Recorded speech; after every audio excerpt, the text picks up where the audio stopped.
A minha irmã tirou a própria vida por causa do vício no jogo do tigrinho. Mais ou menos umas 9 horas meu telefone tocou. E aí era minha sobrinha. E aí ela começou a gritar. E aí ela falava assim: tia, me socorre, a minha mãe. Ela não tá viva, ela morreu. Consegui o meu voo para 6h30 da manhã. Missão Velha, Ceará. É no Cariri, região do Ceará. E aí a minha prima me ligou. Ela falou assim: a gente não tem dinheiro para enterrar. Eu falei: tem, a minha mãe recebeu uma precatória e o dinheiro tá na conta. Ela falou: não tem nada. Quando eu abri a torneira não veio água. Eu falei: mãe, não tem água? Ela falou: não, só tem água na mangueira do quintal. No lado da pia tinha uma sacolinha com um pacote de arroz e um pacote de feijão. E aí eu peguei pra colocar no armário. Quando eu abri o armário, vazio. E aquilo já me assustou. Por quê? A prioridade da minha casa nunca foi trocar móvel. Sempre foi comida. Passei pelo aquele momento de ver ela no caixão e me perguntar, já não era mais a minha irmã, porque o rosto não era o mesmo, a cor não era a mesma. Ela já estava completamente diferente. Quando a gente terminou de velar, de enterrar, minha prima sentou e falou assim: agora eu preciso falar com você.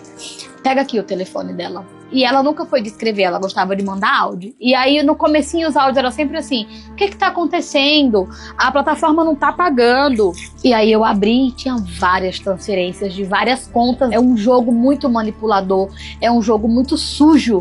E aí em outubro ela mandou assim: eu tive um ganho de 50 mil reais, mas o valor sumiu. E aí ela começou a falar: eu vou excluir a minha conta, mas antes eu vou para as minhas redes sociais. Eu vou contar para as pessoas o que aconteceu na minha vida, porque é tudo uma enganação. No começo vocês dão muito dinheiro, que é pra gente se empolgar, e agora eu vejo que a minha única solução é tirar a minha vida, porque o dinheiro dos meus compromissos eu tive que usar, achando que eu ia ter um grande ganho, e agora só me falta tirar a minha vida. Mas antes disso eu vou para minhas redes sociais, eu vou contar para as pessoas, para que elas não caiam na mesma burrice que eu caí, né? Depois que eu vi todas as conversas, aí eu fui ver os depósitos. E aí eu fui subindo e o valor foi aumentando. São 54 páginas, cada página contém 40 depósitos. E aí eu olhei para minha mãe, eu soltei o telefone, eu coloquei minha mão na cabeça, porque na hora eu imaginei que a gente não tinha de onde tirar esse valor. Então a única coisa que restava era a nossa casa.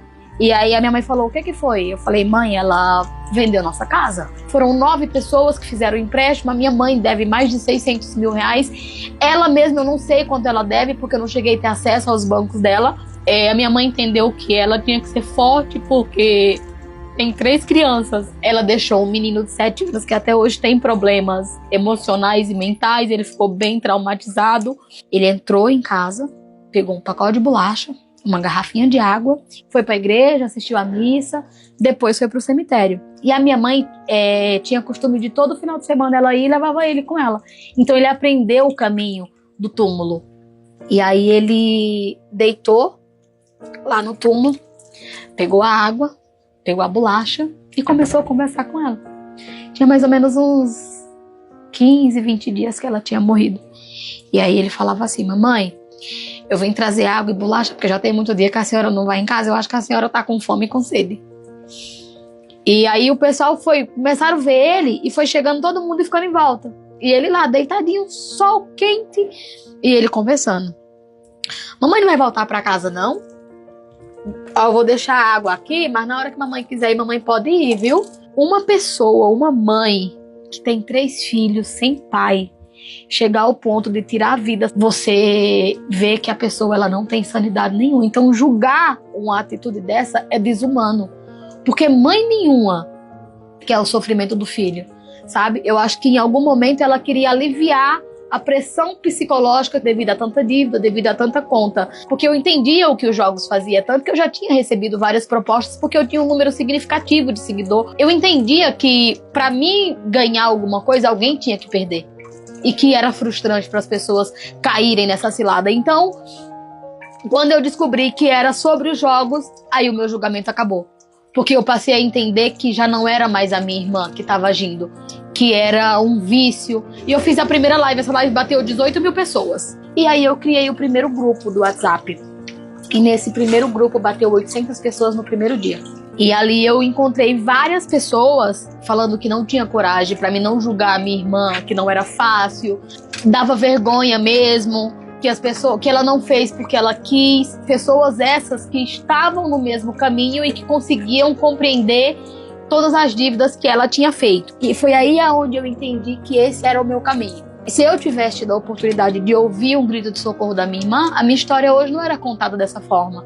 Eu poderia estar contando sobre o jogo, mas sobre a minha irmã que eu consegui salvar. Hoje a gente tem 21 grupos, a gente soma quase 10 mil pessoas. A minha irmã me deixou essa missão. Cada família que eu encontro, que eu entrego a verdade do que está acontecendo, eu sinto que eu salvei uma Ângela e uma família, sabe? Eu sinto que uma família não vai passar por tudo que eu passei, pela frustração de descobrir do nada. Porque eles têm vergonha de falar, eles não falam com a família.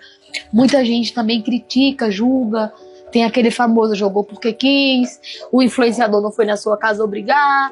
A divulgação é uma diversão e você pode ganhar uma renda extra. Então, para uma mãe de 5 filhos, que mora numa casa de 2 cômodos e tem um telefone e vê uma coisa dessa, quem que não quer pagando tão caro para alimentar básico como a gente paga? E a recaída deles é a maior frustração, porque às vezes eles estão 3, 4, 5, 10 dias sem jogar, eles abrem o telefone, tá lá um influenciador mostrando um grande ganho, um carro novo que comprou, uma viagem que vai fazer e que foi o jogo que pagou. Então eles acabam acreditando, dá uma tremedeira, eles soam, às vezes vai dormir e fica vendo os bichinhos pulando, o colorido da tela, ouve o barulho. Então, assim, é algo que de fato mexe com o psicológico. E a pessoa que ela tem a capacidade de julgar é porque ela não parou para ler e para entender. Quando vocês estão aqui julgando, talvez tenha alguém na sua casa jogando. E por ver como que você age na rede social, tem medo de pedir socorro. E eu esperava daquela CPI, não que acabasse, porque por mim acabaria hoje, mas é algo que eu acho que nunca mais acaba. Mas eu imaginava uma regulamentação que acabasse com as divulgações, que é o maior fator da recaída, e ver o Senado, sabe? As pessoas que fazem um juramento, que pedem o nosso voto dizendo que vão nos proteger, glorificando e defendendo uma pessoa que contribuiu para tanta pobreza, quando a população mais pobre estava acreditando que viria dali, daquele Senado, um mínimo de resposta. Mas eu me senti humilhada. A forma como debochavam da situação, das histórias, como era dito. Então eu esperava do nosso poder público justiça, porque na realidade isso é uma pandemia digital, porque destruiu o meu sonho, sabe? Eu não tenho mais força, parece que a minha força assim, de lutar para viver, para mudar de vida, acabou. A força que eu tenho hoje é para ajudar as famílias. A minha casa é 2 cômodos, telha baixa, praticamente inabitável, mas é o que eu tenho hoje porque eu perdi minha empresa. Então, assim, o que eu ganho com tudo isso é ver uma família se reconstruir. E para mim não existe pagamento melhor do que isso, sabe? É fazer pelas pessoas o que eu não pude fazer pela minha irmã.